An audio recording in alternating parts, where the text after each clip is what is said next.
तो उदयपुर के प्रवास पर आज मुख्यमंत्री अशोक गहलोत रहे हैं। दिन भर क्या कुछ उन्होंने कार्यक्रमों में हिस्सा लिया, इस बारे में अपडेट के लिए हमारे साथ में उदयपुर से हमारे वरिष्ठ सहयोगी मुकेश हिंगड़ फोन लाइन पर जुड़े हैं। जी मुकेश, मुख्यमंत्री डूंगरपुर में आज गौरव यात्रा का प्रवेश था, उसके सिलसिले में गए थे, लेकिन उदयपुर में उन्होंने कई कार्यक्रमों में शिरकत की है। किस तरह से आज पूरा मुख्यमंत्री का दौरा रहा? जी देखिए दर्श जी, जो उदयपुर संभाग में मेवाड़ जो कहलाता है उसमें बांसवाड़ा डूंगरपुर जो क्षेत्र जो आता है, वहां में डूंगरपुर में रतनपुर बॉर्डर से यात्रा आज राजस्थान में प्रवेश किया है।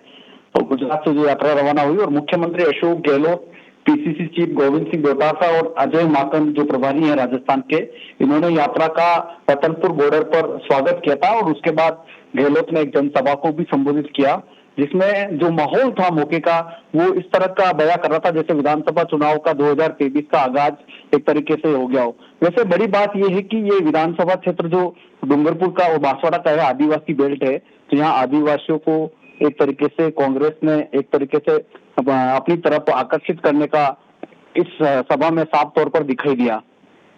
दूसरा बताना चाहूंगा कि इस इलाके में बीटीपी का कुछ विधानसभा सीटों पर ज्यादा असर है। ऐसे में मुख्यमंत्री की जनसभा रतनपुर बॉर्डर पर रखी गई और बांसवाड़ा और डूंगरपुर क्षेत्र के सबसे ज्यादा कार्यकर्ता यहाँ बुलाए गए थे। तो क्या लगता है कि इस यात्रा के जरिए और इस कार्यक्रम के जरिए मुख्यमंत्री ने अगले साल, जब क्योंकि प्रदेश में चुनाव है, क्या तैयारी शुरू कर दी है? जी, जो आज जनसभा थी और जो यात्रा का स्वागत किया गया था, वो अंदाज तो यही दिखाते हैं।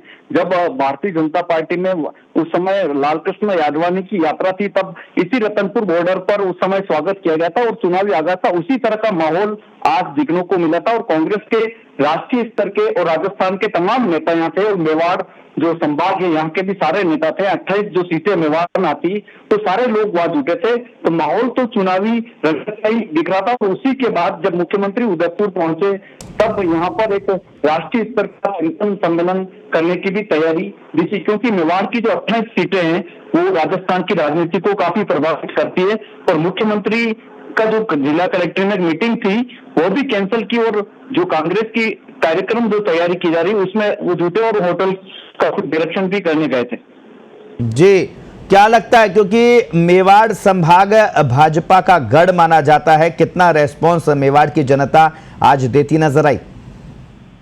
जी देखिए, मेवाड़ में बीजेपी, भले ही राजस्थान में कांग्रेस की सरकार अभी है, लेकिन मेवाड़ में जो सीटें जीती गई उसमें बीजेपी की संख्या ज्यादा रही है। उदयपुर की 8 सीटों की बात करें तो यहाँ सिर्फ 2 कांग्रेस के सांसद विधायक हैं, खैरवाड़ा से और वल्लभनगर से। तो अमूमन मतलब जो आंकड़े हैं वो बीजेपी के फेवर में है। और खुद मुख्यमंत्री भी जानते हैं कि मेवाड़ की जो बीजेपी का गढ़ जो उदयपुर की जिला है और बांसवाड़ा डूंगरपुर में जो बीजेपी की बढ़त है, डूंगरपुर में बीटीपी के जो बढ़त है, उन तमाम चीजों को देखते हुए मेवाड़ पर कांग्रेस का फोकस है। और लगता है कि आने वाले दिनों में मेवाड़ में और इस तरह के कार्यक्रम कांग्रेस आयोजित करेगी। जी, और एमबी अस्पताल भी मुख्यमंत्री पहुंचे थे, वहां क्या कुछ रहा?